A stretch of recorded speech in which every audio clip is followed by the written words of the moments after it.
Vous êtes au courant de ce qui s'est passé, vous avez vu les forces de l'ordre qui sont derrière, donc du coup, c'est pas Erwan Trezeguet qui est mis au tribunal, c'est l'intersyndicale. D'accord. Du coup, hop, attention aux forces de l'ordre. Voilà. Donc l'intersyndicale est appelé en fait à un référé d'audience le 27 à 11h pour en fait occupation illicite du domaine ici où nous sommes. On était, je pense, les uns et les autres bien au courant et bien conscients que cela devait arriver à un moment donné ou à un autre. Ce qui, à mon sens, et je le dis en tranquillité, légitime encore plus la raison pour laquelle on est là. Je remercie Benoît d'avoir passé la main juste avant pour me mettre ça sur le nez, hein, monsieur a du nez. Toujours est-il, c'est que d'une manière ou d'une autre, on aurait été là. On a eu aussi aujourd'hui une petite réunion avec le président Éric Robert qui nous dit qu'on soutenir le mouvement à sa manière. Il nous a dit au moins 4 fois que sa femme était dans les manifs et donc du coup par cela il estime nécessaire de justifier au moins le mouvement. Il nous dit qu'aujourd'hui les serres sont effectivement en difficulté pour 2 d'entre elles. Voilà. Il nous dit qu'à plusieurs reprises nous a répondu « je ne suis pas une banque » et donc du coup ce n'est pas lui qui serait amené à financer la répercussion du prix du gaz supérieur par rapport à ce qu'ils ont aujourd'hui. Et donc du coup nous demandons de laisser passer ces camions pour pouvoir vider ces zones de transfert lui permettant de tenir 3 jours, 375 tonnes, voilà. Et si en plus on pouvait laisser passer les camions de Rennes Métropole qui étaient là parce que dans 2 ans ils vont avoir un grand agrandissement ici, ils seront obligés d'envoyer là-bas des déchets, voilà. Vous vous en doutez qu'on a dit non. Vous vous en doutez, on a dit non pour une seule raison pour l'instant, c'est que nous sommes restés sur ce que nous étions fixés ce matin, c'est-à-dire demander à ce que l'agglo ici, enfin la SMITRED et les agglos prennent en charge la répercussion du gaz. On s'était engagé auprès des serristes, on tient ce qu'on s'est engagé. Il nous a répété à maintes reprises, je ne suis pas une banque, je ne suis pas une banque. On lui a dit, bah dans ce cas-là, faites venir les présidents d'agglo. Donc, nous avons, malheureusement, il y a un maire qui est décédé, et son enterrement est aujourd'hui à 14h40 à Bégard. À 16h30, au moins pour l'instant, Gervais Ego sera là. C'est le SMITRED. Gervais Ego sera là, et très certainement son homologue Vincent Lemot. Notre volonté est la même. Après, on aura bien évidemment avant 16h30 une réunion entre nous. Là, je vous rends compte de ce qui s'est passé. On aura une réunion entre nous pour connaître notre position. Est-ce que nous laissons ou pas passer les camions? Est-ce qu'on vide les zones de transfert? Est-ce que ceci? Est-ce que pas un coup fin? Il nous a bien dit de toute façon que les zones de transfert c'était pour 3 jours. Il n'y a pas plus, 3 jours de transfert et c'était juste pour voir le temps. Donc à la question, mais et après? Bah après, on verra. Donc voilà, on fait des sauts de mouton. Voilà. Nous on lui a dit que pour l'instant c'était non. Pour l'instant, nous avions tous collectivement décidé de dire non et qu'aujourd'hui on attendait très sincèrement d'avoir un rendez-vous avec les agglos pour que les agglos s'engagent. C'était le but de la manœuvre. Ouais. C'est le but de la manœuvre, c'est de dire que les agglos s'engagent à soutenir la serre. Voilà. Oui. Le four s'arrête ce soir. D'après ce qu'il nous a dit. Après, hein. On a essayé de le pousser dans ses retranchements Voilà. au niveau de la politique. Il nous a rétorqué au bout du bout, ce sont les agglos que je vais faire payer.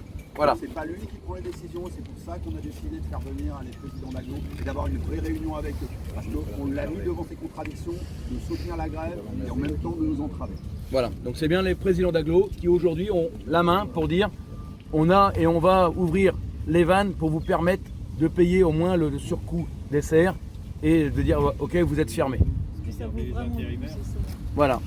Ouais. Donc ça c'est un autre débat après. Non, mais Non, on a un autre débat, il nous a, voilà, c'est un autre débat. Donc voilà où on en est, plus l'assignation au tribunal. Donc ceux qui n'ont rien à faire, lundi prochain à 11h. D'accord. Donc là ils ont mis tout le monde, hein. CGT, FO, CFDT, CFE, CGC, la CFDT va être content. CFE, CGC, FSU et UNSA et Solidaire. Voilà. Et Monsieur Trezeguet et Erwan. Voilà. Au moins je suis dedans. Pardon? Alliance. Non. UNSA, si ils sont là, UNSA mais pas Alliance. Et moi. Voilà. Je ne comprends pas parce qu'on est assigné au TA. Ah je suis pas au courant. comme pour les Et chauffeurs. après c'était Enfin, si jamais les forces de l'ordre discutent avant l'intersyndicale, avant le président, enfin je rappellerai simplement, c'est que là c'est le président du SMITRED qui met l'intersyndicale et Erwan Trezeguet au théâtre. Donc il était logique que les forces de l'ordre arrivant ici n'aillent pas voir le président, mais aillent d'abord voir l'intersyndicale et Erwan Trezeguet. Voilà. Voilà où on en est. C'est comme pour les chauffeurs, 16h-22h. C'est beau.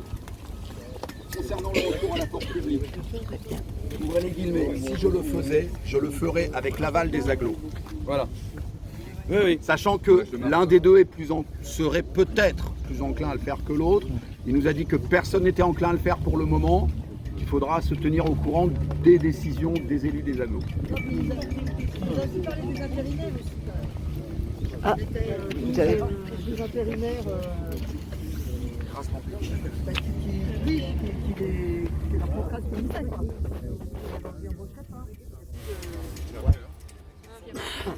Il y a aussi l'histoire des intérimaires. Oui. Alors, comme dit Armel, alors, bien évidemment, après, on n'est pas... quand une entreprise fonctionne, elle fonctionne avec un nombre de salariés prévu pour faire tourner l'entreprise. Quand il n'y a pas de salariés prévus, il y a la possibilité de recourir à des intérimaires pour pouvoir pallier l'absence et ainsi de suite. Ici à Valoris, ils ont recours à des intérimaires pour différentes raisons. Il nous a mis dans les dents qu'aujourd'hui il était obligé de mettre 12 intérimaires à la lourde et il en avait le cœur serré pour pouvoir, parce qu'il n'avait pas de boulot. Donc on a questionné le fonctionnement de Valoris par rapport à la précarité de l'emploi, se demander si c'était vraiment le rôle de l'établissement de prendre les gens sous les formes de précarité. Monsieur Robert était extrêmement attentif à notre manière, comment dirais-je, de passer, en fait, l'effet médiatique que la CGT pourrait avoir dans ce mouvement. Il nous l'a répété à maintes et maintes reprises. Je lui ai bien dit que nous n'étions pas là pour faire du buzz sur les réseaux sociaux. On n'est pas là pour autre chose que dire au capital ça suffit, des solutions il y en a. Et aujourd'hui on est là pour dire stop. Voilà, ça c'est clair. Maintenant, pour les intérimaires, c'est évident qu'il leur a dit si jamais il n'y a pas de boulot, il n'y a pas de boulot. Ça c'est clair. Nous on a lancé la case de grève, c'est pas pour rien. La case de grève elle aidera les intérimaires, c'est évident. Voilà. Maintenant demain, le mouvement s'arrête. Les intérimaires, ils ont 10 fois plus de boulot. Ils n'ont pas de quoi étaler. Donc il y aura de quoi avoir les intérimaires à venir bosser. C'est un faux débat. On sait très bien que... Mais c'est vraiment, on touche à l'humain, donc du coup on est dans la corde sensible. Donc ils pensaient que ça allait nous faire réagir et qu'on allait dire « Oh putain stop, on arrête tout ». Non, le sujet il n'est pas là. Ça en fait partie, bien évidemment. Vous dire que les salariés sont inquiets de ce qui se passe et ainsi de suite. Oui, les salariés sont inquiets. Nous sommes tous inquiets de ce qui se passe parce qu'on est tous conscients que si on n'est pas là mobilisé, aujourd'hui, c'est 2 ans de plus dans la retraite qu'on prend. D'accord ?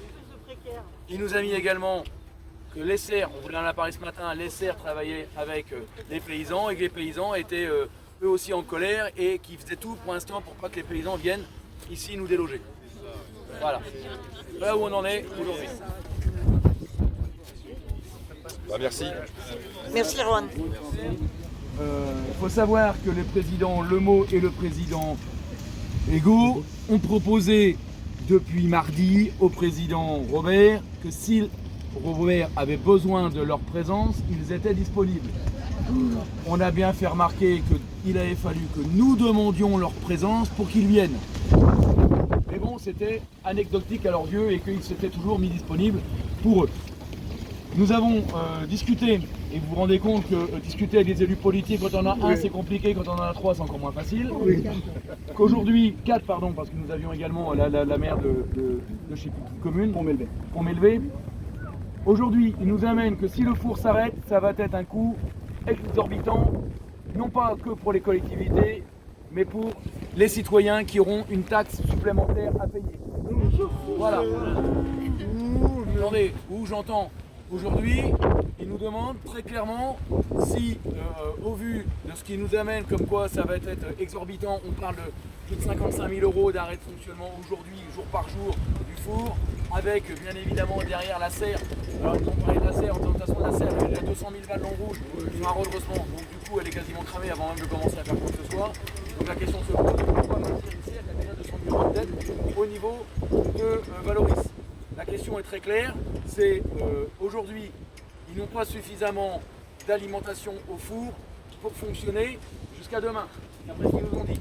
On leur a dit, déjà, quand monsieur Robert a discuté avec la presse, et la presse est présente, nous a dit 2 jours de fonctionnement. Donc on n'était plus à croire ce qu'il nous racontait, tellement il y avait de bruit qui courait. La question maintenant, c'est, on sent bien l'énervement, et je pense que ceux qui étaient présents aujourd'hui autour de la table l'ont bien senti, ça devient très tendu. D'après eux, le four devrait s'arrêter ce soir, demain. Ils veulent nous en faire porter. Et ils veulent nous en faire porter la responsabilité sur l'augmentation des taxes aux citoyens des collectivités dépendantes du four. La question, elle nous revient. Anténéa et les ponts, c'est pas le même. Je l'ai amené, c'est pas le même budget, c'est pas le même sujet, on n'y connaît rien. On n'a rien compris. On n'a rien compris. Oui, non, mais Oui, mais c'est une fin de non-recevoir. c'est une fin de qu'on a recevoir reçue. ce sujet-là. On n'a pas parlé de l'usine à poisson. La question qu'on va vous poser, elle est très claire et elle nous engage tous, même si jamais. Il y avait juste un truc aussi, c'est sur ce qu'il a dit, mais par rapport à LTC, là, qui sont en grève, Si jamais, ce que dit Armel, si jamais on devait fermer le four, ça augmente le prix que devra payer LTC ici parce que fermeture.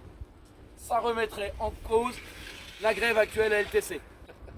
Mardi matin, Monsieur le Président Ego a rendez-vous avec les grévistes. Si jamais le four est arrêté, forcément que si jamais il avait prévu augmenter le régime indemnitaire des agents, Joli. mais ce n'est pas du chantage. Du coup, moi, on nous a posé la question, on leur a déjà exprimé la situation. Moi, j'engage, en tout cas, à moins que Jeff te prenne la parole, mais Alors, c'est vrai que ce qu'ils nous ont expliqué, c'est que pour eux, c'est fondamental que le four reste en fonctionnement. Ils nous ont demandé de laisser passer un minimum de déchets pour pouvoir le maintenir en fonctionnement, mais ils se sont engagés officiellement à ne pas ramasser les ordures ménagères tant que le conflit durerait.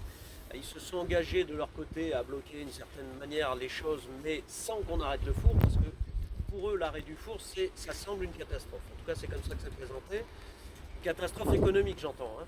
Donc une catastrophe économique qui pourrait avoir des répercussions du fait même de l'existence du site. Donc c'est quand même un peu compliqué. Alors on fait porter une responsabilité qui est effectivement très lourde. Maintenant, est-ce qu'ils tiendront parole? Ça c'est une autre question, parce que de se dire on arrête, on décide d'arrêter le four, ce soir il a arrêté. On décide de leur permettre de l'alimenter pour qu'ils reprennent, ça veut dire qu'ils s'engagent eux à ce que les ordures ne soient pas ramassées tant que le conflit durera. Maintenant, est-ce qu'ils tiendront leurs engagements? Erwan avait l'air de me dire qu'ils ne les tiendront pas. Mais en même temps, s'ils s'engagent officiellement, et qu'on le sait par voie de presse, ça me paraît difficile qu'ils puissent revenir dessus, moi. Maintenant, je ne suis pas un spécialiste de la politique et je ne suis pas là pour la politique. Donc, clairement, voilà, la décision, en tout cas, c'est vrai que ça semble quelque chose de... on a clairement rappelé pourquoi on était là. On a clairement rappelé que c'était le gouvernement qui était responsable de cette situation et que c'était pas à nous de payer en fait les 2 ans de plus que le gouvernement. Certains élus politiques nous ont dit bah oui, on vous comprend, on est d'accord avec vous et ainsi de suite. Très bien. Et ils font quoi? Ils nous soutiennent et ils nous disent ce que vient de vous dire Jeff. Ils nous demandent de permettre l'accès à certains camions permettant à minima de chauffer les serres. Voilà, chers qui sont déjà des de garder le four en marche en fait, parce que c'est l'arrêt du four qui est s'engage problématique. politiquement vis-à-vis du gouvernement. Non, alors ils disent qu'ils n'ont aucun moyen, qu'on les écoute pas, qu'ils servent à rien en fait. C'est un petit peu dommage. En fait, ils avouent que... Ils servent à rien. Ils avouent qu'ils servent à rien. Désolé, mais c'est un peu ça. Exactement, Ego a dit qu'il allait appeler Botorel pour lui rendre compte. Dans leur nom, ils sont pas obligés de passer par Ego a dit qu'il allait téléphoner à Botorel pour rendre compte, c'est-à-dire une fois qu'on aura pris la décision, quelle qu'elle soit, oh ben Eric, ils sont pas contents, ils ont coupé le four. Oh ben Eric, on a gagné, ils ont pas coupé le four. Voilà, en fait c'est ça les gens, les Ego à commissaire. Mais donc ils ne s'engagent à rien politiquement. S'ils coupent le four, ils sont obligés de passer par le gaz, les serres elles vont continuer à être alimentées. La seule question c'est qui prend en charge le coût finalement. À la réponse de cette question-là, le président Lemot lui a dit c'est pas un problème, il suffit que le serriste aille au contentieux. Voilà. C'est-à-dire que le serriste, en fait, il demande une aide. GPA n'a pas dit non. Très sincèrement, GPA n'a pas dit non d'une étude, en tout cas, qui serait menée sur la demande. Voilà, puisque M. Lemot nous a fait veut pas dire oui à la demande. Information avant même notre élu politique. L'Agnon Trégor Communauté a un peu plus botté en touche, mais il a dit que voilà, il faudrait voir.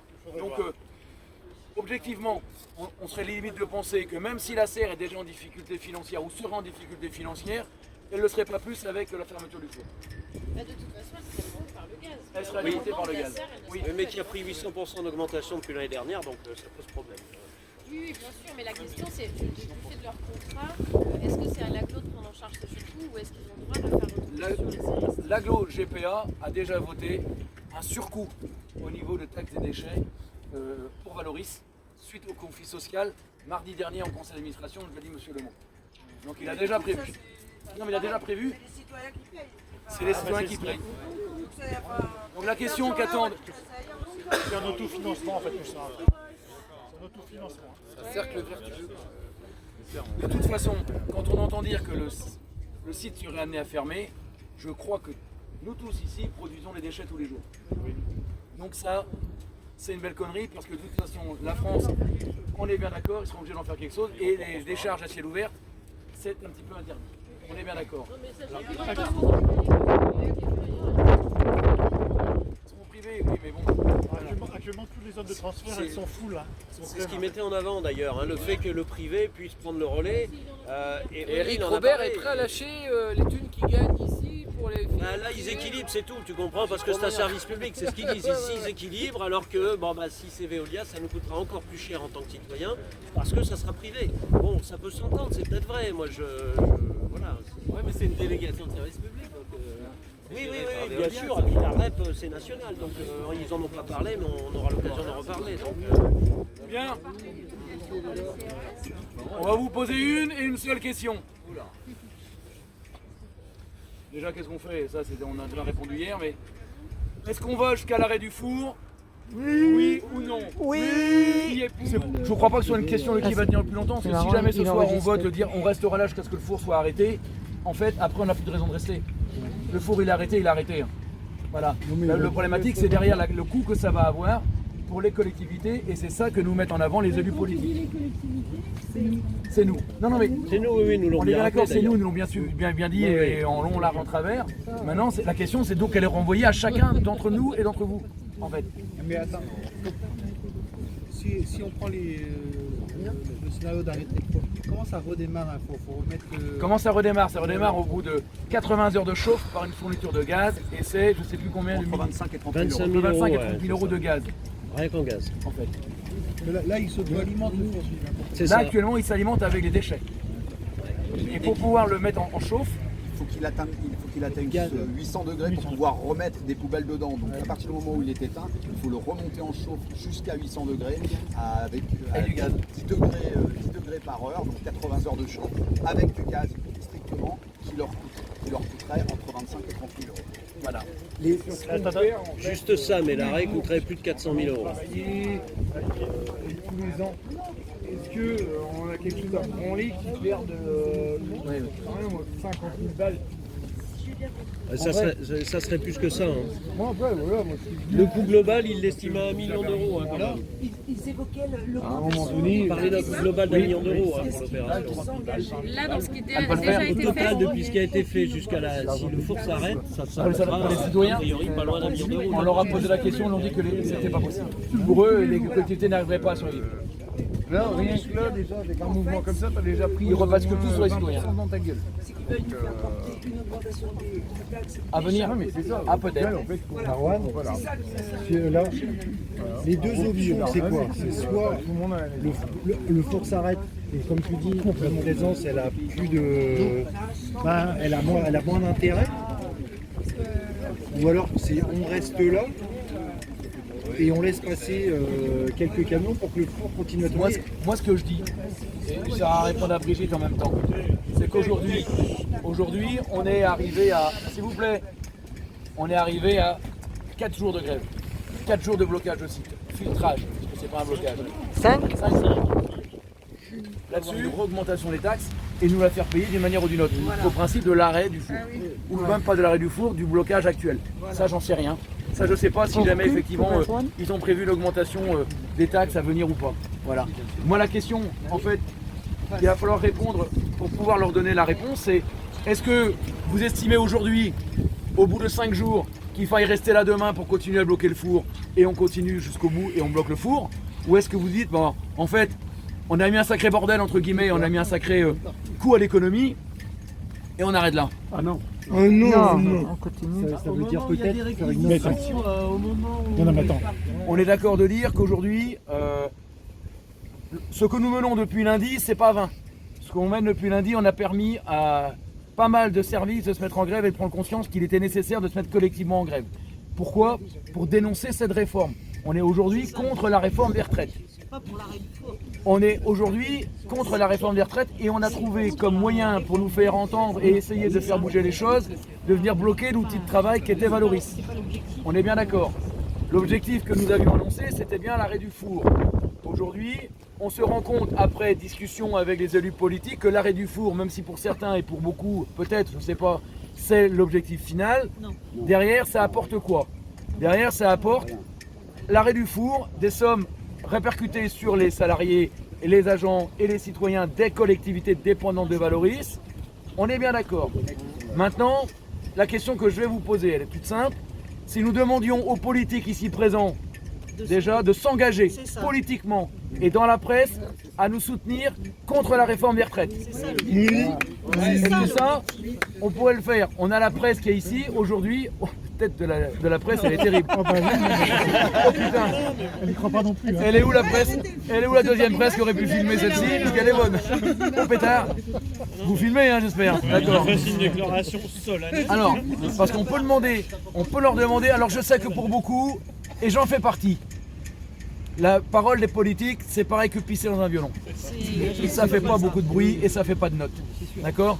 Maintenant, c'est important dans le milieu aujourd'hui parce qu'on leur a demandé d'actionner les leviers. D'accord? Alors aujourd'hui, je tiens quand même à le dire, la seule députée qui est venue, c'est la députée Levrault. Et ça, franchement, on peut ne pas être d'accord avec le parti et ainsi de suite, c'est la seule à être venue. Très sincèrement. Le député Botorel, lui, il nous appelle. Manifestement, il est en contact et c'est pourtant de sa circonscription. On a un café à l'époque. Okay. Voilà, donc ça c'est important de le dire. C'est important de le dire.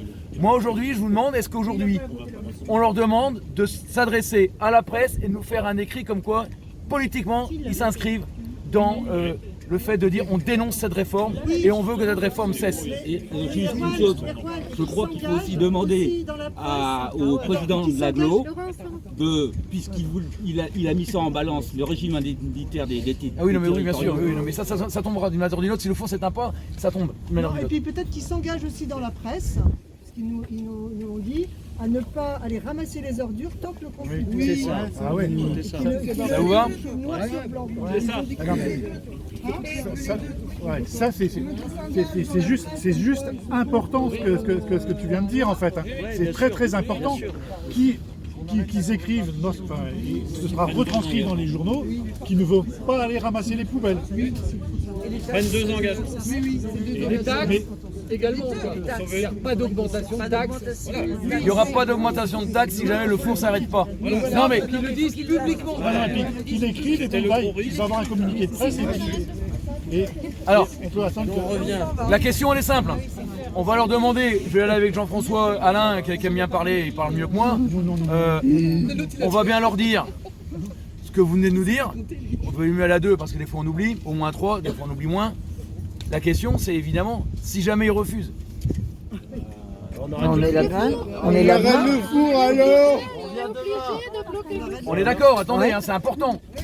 Là, ils nous ont tendu la perche, on leur rend la monnaie, en leur demandant de s'adresser politiquement. Ça leur coûte rien, faut être honnête. Hein. Ah oui, ça leur coûte rien. Sauf qu'ils s'adressent politiquement. Et ça coûte à qui? Sur les taxes. Sur les taxes, essentiellement, et sur le ramassage des ordures. Ça vous va? Déjà ça. Et la publication. Un certain nombre de choses et notamment de ne pas pour l'instant rouvrir les déchetteries, donc tout ça, ça reste bloqué. Les ordures ménagères ne seront pas non plus stockées pour l'instant. Donc là, on leur permet de tourner pendant 6 jours à peu près.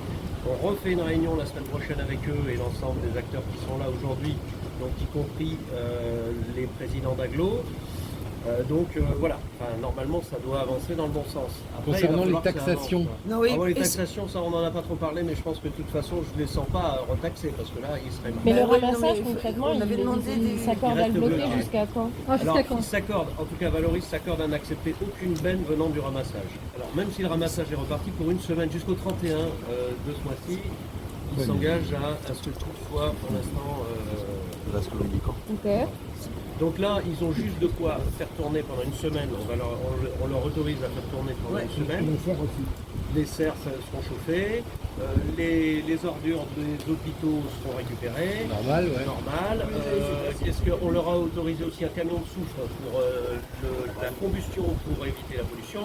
Enfin voilà, les choses cohérentes pour que ça tourne. Et concernant leur engagement à se montrer contre la réforme, le directeur va dire qu'il est contre la réforme, il va l'annoncer officiellement. Il devait s'engager à ne pas augmenter les taxes. Ouais, voilà. Tu peux lui demander. Jeff, Et les salariés, à ne pas supprimer l'emploi. Engagement politique à dire à la presse. Justement, il ne peut pas dire qu'il est contre son leader. ouais, et Jeff, Pour l'instant, il n'en est pas. Non, LPC envisageable peut-être. Et les autres, ils vont faire Ils ont un bel amphithéâtre. et vous êtes... Quel signal ils vous ont envoyé qui vous font... Alors, le signal, c'est intéressant, merci d'avoir posé la question. non, mais Il n'y en a pas, quoi. non, mais quel geste ils ont vraiment fait s'ils ne s'accordent pas donc à... ramasser les pouvelles. C'est quand même important. C'est-à-dire que pour l'instant, en fait, c'est un soutien en quelque sorte au mouvement contre la réforme des retraites. C'est un soutien officiel, voilà, il ne casse pas la grève, il s'engage donc, alors il ne l'a pas écrit, mais c'est vrai qu'on a oublié de nous l'écrire, mais il s'engage à arrêter les poursuites. Il s'engage à permettre à ce que, nous on s'est engagé à ce que le four continue pendant une semaine et à remettre les choses sur la table à la fin du mois. Donc mercredi, le problème, il aurait fallu qu'il y ait les deux présidents de communauté d'agglo qui soient là, or il n'y en avait plus qu'un. Donc en fait, il s'engage à rien de ce qu'on a demandé au départ. Si, quand même. Ah bah non. Bah non. Si, moi je trouve quand même qu'ils s'engagent. Bah si. parce qu'ils acceptent de ne pas ramasser les ordures pendant Pas grand-chose. Il y a ça, déjà. Il y a ça. Il y a le Pas fait grand-chose, qu'ils quand même. s'engagent à- Ah, là, c'est il a pas clairement foufou. dit- Non, c'est pas foufou.